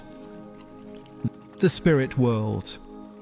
Every civilization is built on a story it tells itself about the nature of reality. The story explains who made the world and why. It explains what human beings are for and what they owe to each other and what they owe to the powers greater than themselves. It explains what happens when a person dies and what the living must do in response. And it explains who has the authority to interpret the story, to conduct the rituals it requires, and to stand at the boundary between the ordinary world and the sacred one. In Cahokia, this story was never written down. What we know of it comes from fragments, the images carved into shell and hammered into copper, the positions of the dead in their graves, the organization of the city itself, the oral traditions of peoples who may carry ancestral memories of Cahokian belief in their stories, and the interpretive work of archaeologists who have spent careers trying to reconstruct a worldview from its physical remains. What has emerged is partial and necessarily uncertain. but it describes a cosmological system of genuine sophistication, a way of understanding the universe that gave meaning to every aspect of Cahokian life, from the layout of the city to the direction in which the dead were placed in their final rest. The three realms. The universe, in Mississippian cosmology, was organized into three distinct but interconnected realms. Above the world of human beings lay the upper world, the realm of the sky, the sun, the moon, the stars, and the great celestial beings that inhabited them. This was the realm of order and stability, of the regular cycles that organized agricultural life and made the future legible. The sun was its supreme power. The paramount chief of Cahokia drew his authority in part from his association with solar power, a connection made visible every equinox morning when the sun appeared to rise directly out of the mound on which he lived, as seen from the center of the woodhenge. The creatures of the upper world were birds, eagles and falcons in particular, the high-flying raptors whose speed and power and ability to move between the human world and the sky made them the natural messengers of celestial authority. The falcon warrior, the most prominent figure in the art of the southeastern ceremonial complex, was a human being who had taken on the attributes of the falcon, wearing its feathers and its markings, thereby accessing something of its power. The great leaders of Cahokia were sometimes depicted in falcon regalia, their authority expressed through the visual language of the upper world's most powerful representative. Below the world of human beings lay the underworld. Not a place of punishment, not in the Mississippian conception. A realm of water and darkness associated with the generative powers of the earth, with fertility, with transformation, with the cycling of life through death and back into life. The great rivers that surrounded Cahokia were liminal spaces, boundaries between the middle world and the watery realm below, places where the powers of the lower realm could be approached and engaged. The creatures of the underworld were serpents and water beings. The great horned serpent, Uktena in the traditions of several southeastern peoples, was its supreme power, a creature of enormous force that could be terrifying or beneficial, depending on whether it was properly approached and respected. Between the upper world and the underworld lay the middle world, the world of human beings, of animals, of plants, of ordinary experience, a contested space subject to the forces pressing on it from above and below, requiring constant ritual maintenance to remain in balance. The ceremonies of Cahokia were, in large part, the technology of that maintenance, regular performances through which the people of the city renewed their relationships with the powers of both upper and lower realms and kept their worlds stable and livable. The axis connecting all three realms was the World Tree, a great cedar, a cosmic pole. In Cahokia, perhaps most powerfully represented by Monk's Mound itself, rising from the earth below, pointing toward the sky above, with the paramount chief at its summit, standing at the point where all three levels of reality met. The feasts. The ceremonial calendar of Cahokia was organized around the movements of the sun and the seasons of the agricultural year.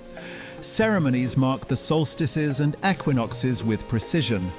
The woodhenge was built to track exactly these moments, telling the city when the most important rituals must be conducted.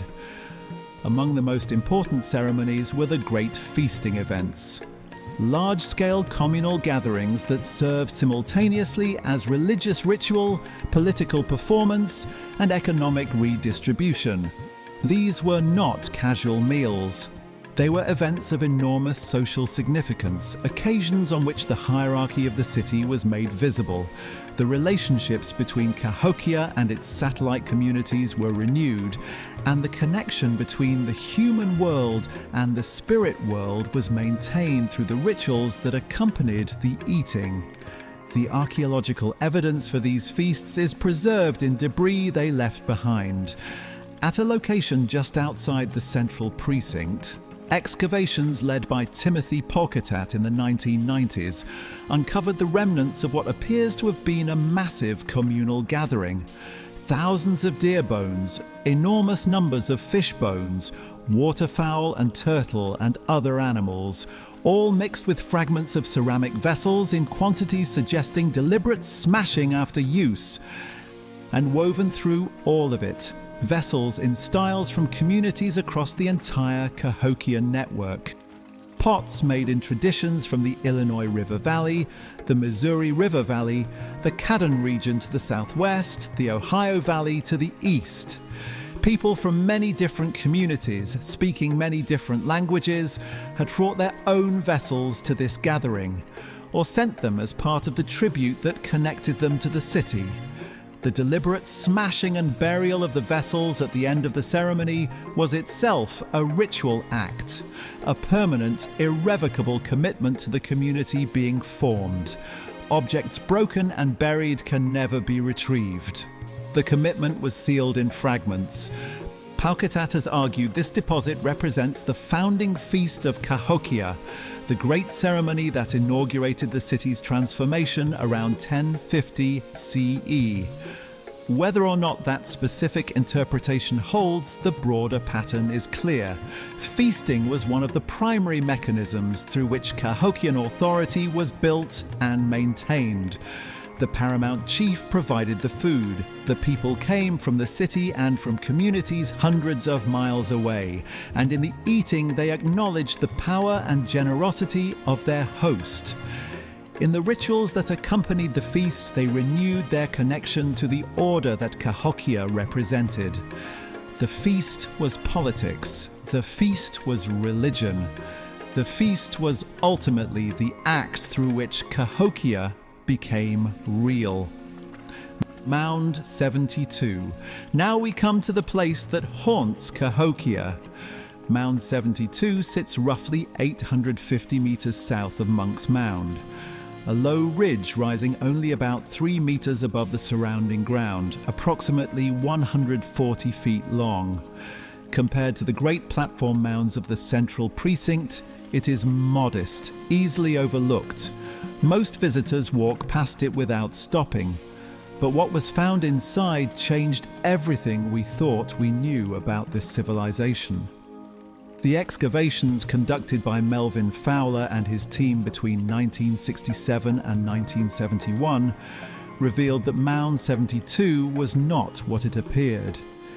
It was a complex, layered mortuary structure built up over decades through a series of related burial events. A physical record of the most important deaths in Cahokia's formative period, each one commemorated with ritual that added another layer to the mound's slowly growing form. Before the mound was built, the location had been a woodhenge, one of the timber circles, with one post in particular marking the position of the summer solstice sunrise. This post became the organizing center of everything that followed. The first burials were made in reference to it, the bodies of elite individuals oriented toward the place where the midsummer sun would rise. Then the woodhenge was dismantled, mortuary houses were built on the site, more burials were added, and gradually, one layer at a time, the mound rose. At the heart of it lay the burial archaeologists call the beaded burial. Two individuals placed together with extraordinary ritual care, one face down, above overlapping a second figure face up. Beneath both of them, spread in a layer nearly 2 inches thick, approximately 20,000 shell beads, not scattered, arranged, shaped into a specific and recognizable form, the form of a falcon. The bird's head appeared beneath and beside the heads of the buried figures. Its wings spread beneath their arms, its tail swept beneath their feet. The two people lay within the body of the falcon, enveloped by it, their own bodies positioned to become part of the bird's form. 20,000 individually cut shell beads. each one traveled 1,000 miles from the Gulf of Mexico, each one cut by the hands of a specialist in a workshop in Cahokia's residential neighborhoods, arranged in a shape that no living eyes except those of the burial party would ever see again. For decades after the initial excavation, the dominant interpretation held that both figures were male, elite men of the highest status, possibly the founding chiefs of the Cahokian hierarchy.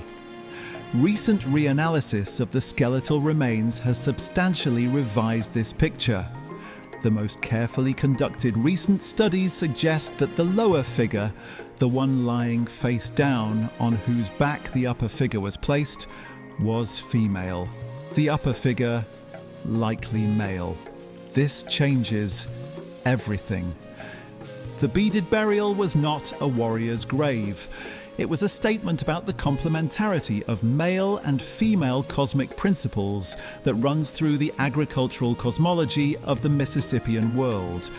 The male associated with the upper world and the falcon. The female associated with the earth, the fertility of the agricultural cycle, the generative power of the lower realm, together in death, embodying the cosmic balance that the living world required. The falcon cloak they lay within was not merely beautiful, it was the cosmos made in shell. Around the central burial lay additional figures of extraordinary status. 7 individuals with grave goods, including 1,674 marine shell beads, large quantities of Appalachian mica, copper-covered objects, and 15 chunky stones, and 4 separate caches of arrowheads, each cache made from materials from a different geographic region, arranged pointing outward toward the 4 cardinal directions. A physical map of the Cahokian world assembled in a single ritual deposit around the most important dead. The sacrifices. And then there were the others. In the southeastern portion of the mound, excavators found a large pit. Inside it, arranged in careful layers separated by woven matting, were the remains of young women.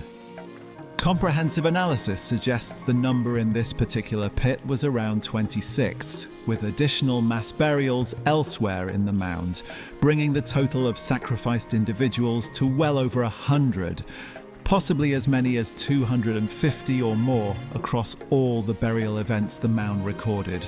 The women were young, skeletal analysis places, most between 15 and 30 years of age. Their isotope signatures indicate they did not grow up in Cahokia. They came from other communities, their chemical signatures different from the local baseline. Their dietary markers showed heavy maize dependence and low animal protein, the diet of lower social status, of ordinary farmers rather than the enriched diet of the Cahokian elite. The evidence for the manner of their death is not completely clear. Some combination of strangulation and burial appears to have been involved. Several skeletons show signs of violent trauma. The original excavation notes describe finger bones in positions suggesting that some of the women were placed in the pit while still alive. Elsewhere in the mound, another group of male burials. 30 to 40 men interred without their heads or without their hands, or both.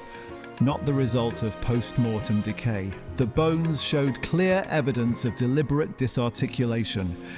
Decapitated, or their hands removed, at or before the moment of burial.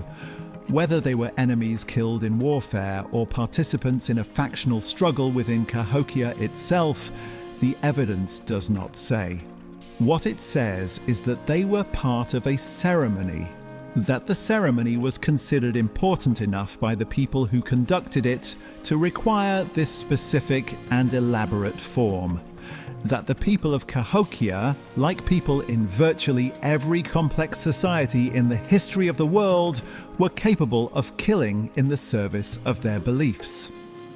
What Mound 72 asks of us. The temptation, confronted with Mound 72, is to recoil, to reach for a moral framework that places the sacrifice on one side of a line and ourselves on the other, to use the evidence of violence as a reason to distance ourselves from Cahokia, to see these people as foreign, as primitive, as fundamentally unlike us. This is a temptation worth resisting. Not because the violence was not real or because it does not matter. It was real. The young women who died in that pit were real people with real lives that ended in terror. No amount of archaeological analysis or cosmological interpretation changes that. But the impulse to distance ourselves from Cahokia's violence while comfortably accepting the violence of Roman gladiatorial combat, or the sacrifices of the Hebrew Bible, or the judicial murders of medieval Europe, that impulse is worth examining honestly. We understand, or try to understand, the belief systems that gave those practices meaning to the people who conducted them. The same intellectual honesty is owed to Cahokia. The people who conducted the ceremonies at Mound 72 believed with complete conviction that what they were doing was necessary, that the renewal of the cosmic order required their participation, that failure to perform these acts correctly would have consequences, and for the harvest, for the community, for the stability of the world itself, they were not monsters. They were people with a cosmological system that had internal logic and that gave them, as all cosmological systems give their adherents, a sense of meaning and order and purpose in a world that is, without such systems, overwhelmingly chaotic and frightening. Mound 72 is the hardest part of the Cahokian story to sit with. It is also perhaps the most important, because it refuses to let us make Cahokia comfortable. It insists on the full complexity of the people who built it, their genius and their cruelty, their sophistication and their violence, their extraordinary achievements and their capacity for the same darkness that human beings in every culture have always been capable of. That is what honest history asks of us. Not the comfortable story, the true one.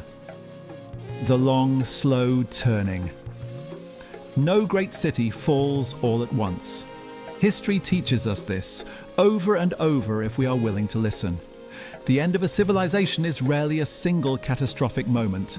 A battle lost, a fire set, a wall breached in a single night. It is almost always a slow turning. A gradual accumulation of pressures, each one manageable on its own, that come together in ways no one planned for and no one fully understood until it was already too late to stop. The decline of Cahokia was exactly this kind of slow turning. For roughly a century, from around 1050 to 1150 CE, Cahokia was at its height. The population was at its greatest. The mounds were still growing. The trade networks were active. The ceremonies in the Grand Plaza drew thousands of people from across the city and from communities far away. The paramount chief sat atop Monk's Mound in a position of authority so complete that it must have seemed to the people who lived beneath it as permanent and inevitable as the sun. And then, around the year 1150, the world that had made Cahokia possible began to change. The good weather ends. Cahokia was built on good luck as much as good planning. In the centuries before the city's rise, the Mississippi River Valley had experienced a period of remarkable climatic stability. The medieval climate optimum, roughly 900 to 1200 CE, during which much of the world enjoyed warm, relatively predictable weather.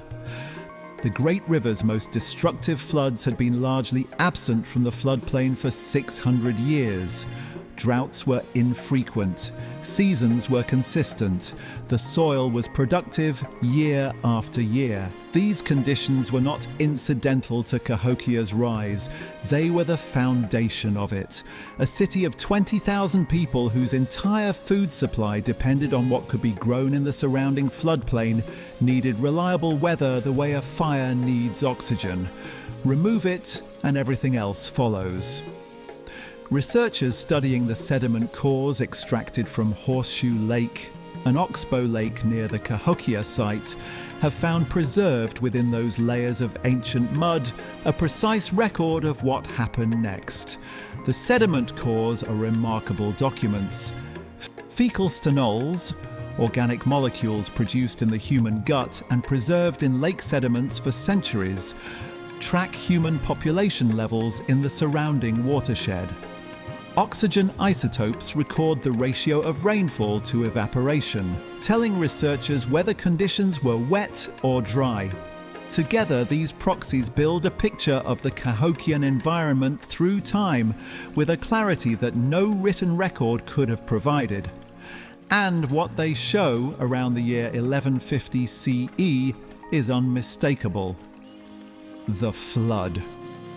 A flood hit Cahokia around 1150 CE that was unlike anything the city had experienced in its entire history.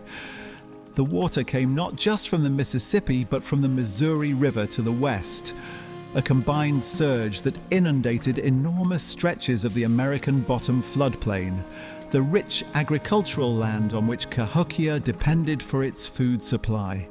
This was not a seasonal flood of the kind the people had always managed, the kind that left its gift of dark sediment and receded before the planting season. This was a catastrophic event, unprecedented in the memory of anyone alive, unprecedented in the living history of the civilization itself. The carefully tended maize fields of the floodplain were destroyed, food stores were ruined, homes in the lowest lying neighborhoods were damaged or washed away. The aftermath, the standing water, the mud, the contamination of the water supply, made recovery slow and uncertain. And the flood was only the beginning, the drought. In the same year as the Great Flood, the summer rains began to fail. Tree ring records, lake sediment oxygen isotopes, and multiple independent paleoclimatic studies all document the same pattern. Beginning around 1150 CE and continuing with brutal persistence through to around 1250, the Mississippi River Valley experienced severe warm season drought. Not a single dry year, but a succession of dry years, broken occasionally by wetter seasons that gave just enough hope to plant again, to invest again in the fields, and then fail again. The scientific research estimates that in the century after 1100, the region experienced severe drought conditions in roughly 140 of every 145 years. A landscape that had been reliable had become hostile. Drought in a complex agrarian society does not affect everyone equally. The elite, the chiefs and priests and noble families with their stored surpluses, their access to the best agricultural land, their political power to extract tribute from surrounding communities, could weather a drought that destroyed an ordinary farmer. The ordinary farmer with thin reserves and no political recourse could not. The bones of the people buried at Cahokia during this period show increasing nutritional stress. The markers of hunger and deficiency that appear in childhood teeth and adult bones become more common in the later levels. The health of the lower status population was deteriorating. The city that had drawn tens of thousands of people with its promise of prosperity and spiritual power was finding that promise harder and harder to keep. Some people left, quietly, by ones and twos and then by families, packing what they could carry, walking away from the great mounds on the horizon and looking for somewhere the earth still kept its promises. Each departure made the next easier. The wall goes up around 1175 CE. Something happened at the center of Cahokia that speaks louder than almost any other artifact of the city's decline. A palisade wall was built around the central precinct. nearly 2 miles of heavy timber posts set deep in prepared trenches, packed so tightly that the resulting barrier was essentially impermeable, 15 to 20 feet high, studded with bastioned watchtowers at regular intervals, projecting platforms from which defenders could shoot arrows along the face of the wall, covering any attacker trying to approach. The wall required the felling and preparation of tens of thousands of trees, the organised labour of hundreds of workers, at precisely the moment when Cahokia's labour pool was shrinking and its resources were under pressure. Someone was afraid. The wall was built at the time of the Great Flood, confirmed by the sediment record and the radiocarbon dating of the palisade construction phases. The timing is not coincidental. The flood and the social disruption that followed it appears to have created conditions dangerous enough that the elite of Cahokia felt compelled to physically separate themselves from the rest of the city. The palisade did not surround Cahokia. It surrounded the centre, Monk's Mound, the Grand Plaza, the elite residential compounds. The vast majority of the population lived outside it. A wall that divides a city into those inside and those outside is a wall that says something has broken. The political legitimacy of the paramount chief rested on his ability to project security and abundance, to be seen as the mediator between the human world and the spiritual powers that controlled weather and harvest and the cosmic order. A catastrophic flood, sustained drought, fields failing, people leaving. These were not just practical problems, they were theological ones. If the chief could not maintain the connection between the human world and the upper world, if the sun did not rise predictably from his mound, if the harvest failed despite the ceremonies, then the entire basis of his authority was in question. The palisade was, in part, an answer to that question. A physical statement of power at the moment power was most threatened. We are still here. We are still in control. The sacred center holds. But the sacred center was contracting. The palisade was rebuilt at least 4 times. Each rebuilding enclosed a slightly smaller area than the one before. The wall was physically expressing what was happening to the civilization, the slow shrinking of what could be held, what could be defended, what could be claimed as the center of the world. Violence in the valley. The archaeological record from the Illinois River Valley north of Cahokia, dating to the late 1100s and 1200s, shows something that researchers describe with clinical understatement as elevated levels of interpersonal violence.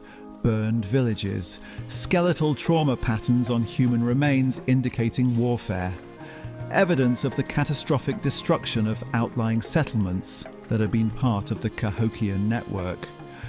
Around 1160 to 1170 CE, a large walled residential compound in the East Street. Lewis Precinct, one of the major districts of the Cahokian world, was burned to the ground. Inside, ritual structures filled with stone tools, exotic materials, and ceramic pots still filled with shelled maize were consumed by the fire. Whether this burning was an act of war, of political purging, or of deliberate ritual termination, we cannot say with certainty. What we can say is that the Cahokian world by the late 1100s was not at peace.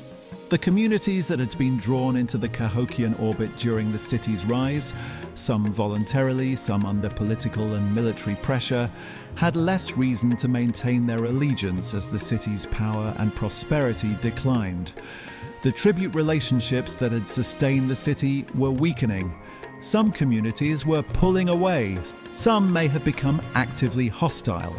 The palisades that began appearing across the broader Midwest and Mid-South during the 1200s, not just at Cahokia, but at community after community across the region, tell a story of a landscape becoming more dangerous, communities drawing inward, the open networks of trade and ceremony that had characterized the Cahokian peak giving way to the defensive crouch of an era of conflict. The city empties. Through the 1200s, the population continued to fall, not in a single dramatic exodus. Slowly, family by family, neighborhood by neighborhood, the city emptied. The outer neighborhoods went first, the densely packed residential areas beyond the palisade, where ordinary people had lived and worked. Houses fell empty, fields went untended. The community wells stopped being maintained. Mound construction slowed and then effectively stopped. The enormous labor force that had built Monk's Mound and its companions over 2 centuries was gone. Dispersed into the surrounding landscape, the labor obligations dissolved as the authority that had imposed them weakened and frayed. Some mounds were capped, sealed with a final layer of earth in what may have been a deliberate ceremony of closure, a ritual ending for structures that would no longer be used. The Grand Plaza grew quieter. The ceremonies still happened, but the crowds were smaller. The trade goods still arrived, but in lesser quantities. The paramount chief still inhabited his summit, but the city beneath him was no longer what it had been. By 1300 CE, Cahokia was a shadow. By 1350, even the shadow had thinned. By around 1400, the last fires had gone out. The last family had made their calculation. Wherever they were going had to be better than this. And walked away. The great city of Cahokia, the largest settlement in pre-Columbian North America, was empty. The myth of self-destruction. For decades, a popular theory explained Cahokia's decline with a story of environmental self-destruction. The city had used so much wood for the palisades, for the buildings, for the wood henge, for fuel, that it had stripped the surrounding forests bare. Without tree cover, the uplands eroded, runoff increased, floods became more frequent and more damaging. Cahokia, on this telling, destroyed itself through its own excess. It is a compelling story. It has the structure of a moral fable, the great civilization that overreached and paid the price.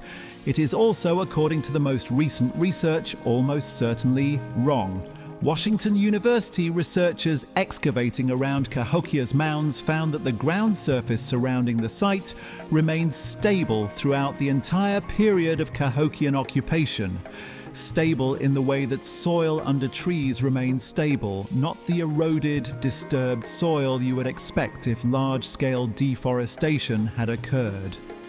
The over-exploitation hypothesis, first proposed in 1993 and widely accepted for 2 decades without rigorous testing, was tested carefully by Caitlin Rankin and her colleagues, and failed.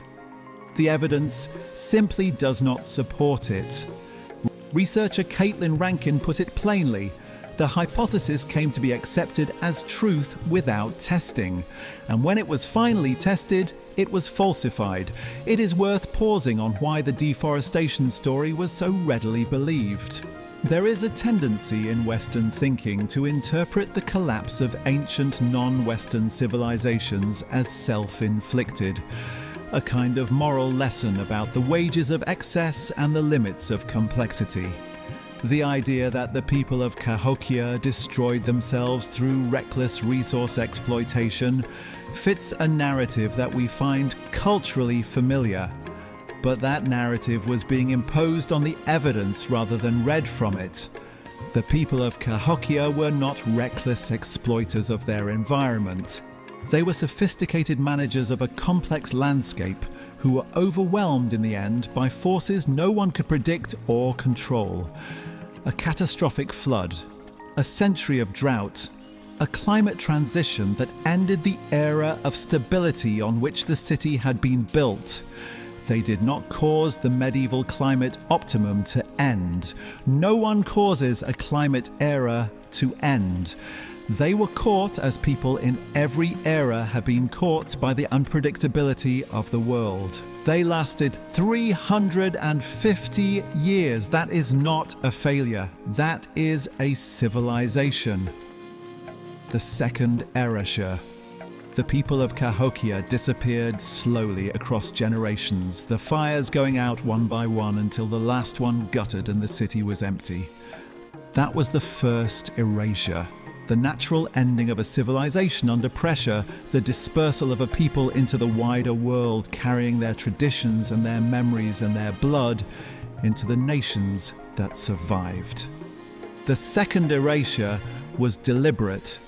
When European settlers began moving in significant numbers into the Mississippi River Valley in the 18th and 19th centuries, they found the mounds. They couldn't miss them.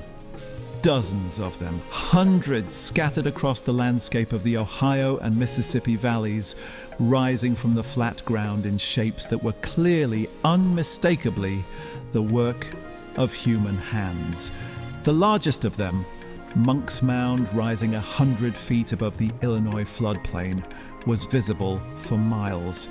It had been visible for miles when the first French explorers passed through the region in the 17th century, and it was visible still. And the question that immediately arose in the minds of the settlers who found these structures was not who built them, but who could have built them. The answer they gave to that question tells us everything about the era they lived in, and it tells us everything about why Cahokia was erased.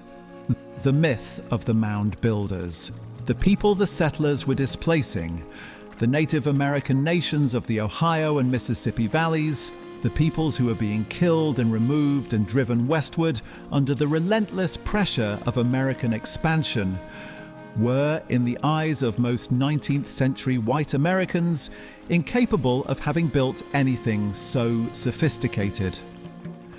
The racism of the era was not a fringe position.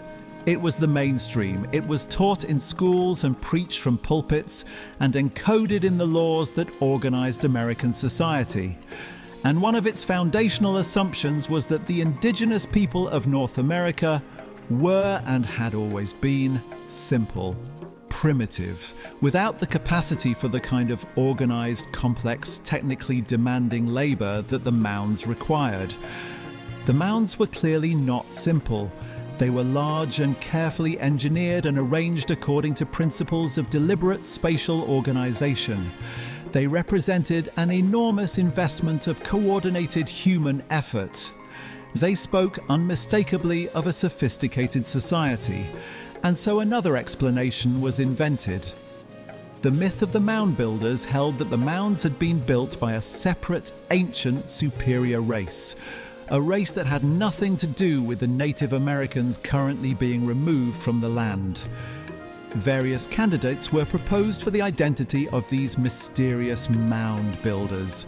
Some said they were the survivors of the lost continent of Atlantis. Others claimed they were ancient Egyptians or Phoenicians or the descendants of Welsh princes who had supposedly crossed the Atlantic in the 12th century. One widely circulated theory identified the mound builders as descendants of the lost tribes of Israel, an idea enthusiastically promoted by the early Mormon Church and embedded in the Book of Mormon, published in 1830. A high school textbook from 1857 dismissed the idea that Native Americans had built the mounds and concluded in all seriousness that the first settlers of America were from Egypt, that they had built the mounds during their migration to North America via the Bering Sea. This was taught to children as established fact. By the mid-19th century, the mound builder myth was not a fringe theory. It was dogma, widely accepted across all levels of white society and taught to children in schools. The mounds were the work of a superior vanished race. The Native Americans who lived near them had no connection to their construction. And therefore, and this was the political point that the myth was ultimately serving, the land on which the mounds stood was not Native American land at all. It was simply empty, available, waiting for civilization to arrive, which was, of course, exactly what the settlers needed it to be. The politics of the myth. It would be a mistake to see the mound builder myth as simply the product of ignorance, as if 19th century Americans just did not have enough information to know better. The information was available. Thomas Jefferson, as early as the 1780s, had examined earthen mounds in Virginia and concluded clearly that they were of Native American origin. Indigenous peoples living near the mounds were consistently telling white settlers the same thing, that their ancestors had built them. George Rogers Clark, the American military officer who explored the region in the late 18th century, recorded the statements of Native Americans explaining their connections to the mound building tradition and accepted them as credible. The myth was not born from ignorance. It was born from need. The creation of the myth of the mounds parallels early American expansionist practices like the state-sanctioned removal of native peoples from their ancestral lands to make way for the movement of new Americans into the western frontier. Part of this forced removal included the erasure of Native American ties to their cultural landscapes. If the mounds had been built by Native Americans, by the ancestors of the very people currently being killed and removed in the Indian removal campaigns of the 1830s and beyond, then the land those mounds stood on carried a different moral weight. It was not empty wilderness waiting to be civilized. It was a homeland, a place with history, a place where people had lived in cities larger than London and built pyramids visible from miles away. Acknowledging the Native American origin of the mounds meant acknowledging that something of extraordinary value was being destroyed, and that the people being destroyed were not simple savages without civilization, but the inheritors of a tradition of genuine urban complexity. That acknowledgement was politically intolerable, as skulls and skeletons were exhumed from ancient burial mounds and contemporary native cemeteries. Experts pronounced them proof that the mound builders were a separate and superior race. Samuel George Morton, professor of anatomy at the University of Pennsylvania, provided the science behind the supremacy of the white race in studies that claimed to find measurable physical differences between the skulls of the mound builders and those of modern Native Americans. Differences that proved, according to Morton's methodology, that they were separate peoples. The science was fraudulent. The measurements were selectively reported. The conclusions were determined before the data was collected, but it was published in prestigious scientific venues and cited by politicians and accepted by an educated public that wanted very much to believe it. The myth served the policy served the myth. Together, they enabled the systematic dispossession of Native Americans from their ancestral lands while maintaining the fiction that nothing of value was being lost. The destruction. The mound builder myth did not just erase Cahokia from historical memory, it enabled the physical destruction of the mounds themselves. If the mounds were not Native American cultural heritage, if they were the anonymous remnants of a vanished race with no living descendants, then there was no particular reason to protect them. They were obstacles, raw material, inconvenient bumps in a landscape that was being organized for farming and urban development. Nearly all the mounds in downtown St. Louis were destroyed and used for fill in the growing city's construction in the mid-19th century. The mound group that had given St. Louis its early nickname of Mound City, at least 26 earthen structures built by the people of Cahokia across the river from the main site, were leveled one by one as the city expanded. Their earth was scooped up and incorporated into the foundations and the fill of the buildings and the streets and the rail yards of a growing American city. Big Mound, the largest of the group, standing roughly 30 feet high and 300 feet long, was demolished in 1869 to provide fill for railroad construction. Workers with picks and wheelbarrows spent months reducing it to nothing. The same pattern repeated itself across the Ohio and Mississippi valleys. Mound after mound was plowed flat for agriculture, mined for fill, dug into by amateur treasure hunters looking for the gold and precious metals they were sure the vanished mound builders had buried alongside their dead. The treasure hunters found no gold. There was no gold because the people who built the mounds valued copper and shell and mica and the knowledge of the stars, not gold. But they destroyed burial contexts that could never be recovered, scattered the remains of the dead, and erased the physical evidence of one of the great civilizations of the pre-Columbian world. The forced removal of Native American nations from their ancestral territories completed the process. As the tribes that had lived near the mounds were driven west by treaty and by violence, the Cherokee removal of 1838, the Black Hawk's War of 1832, the long sequence of broken agreements and military campaigns that constituted American Indian policy throughout the 19th century.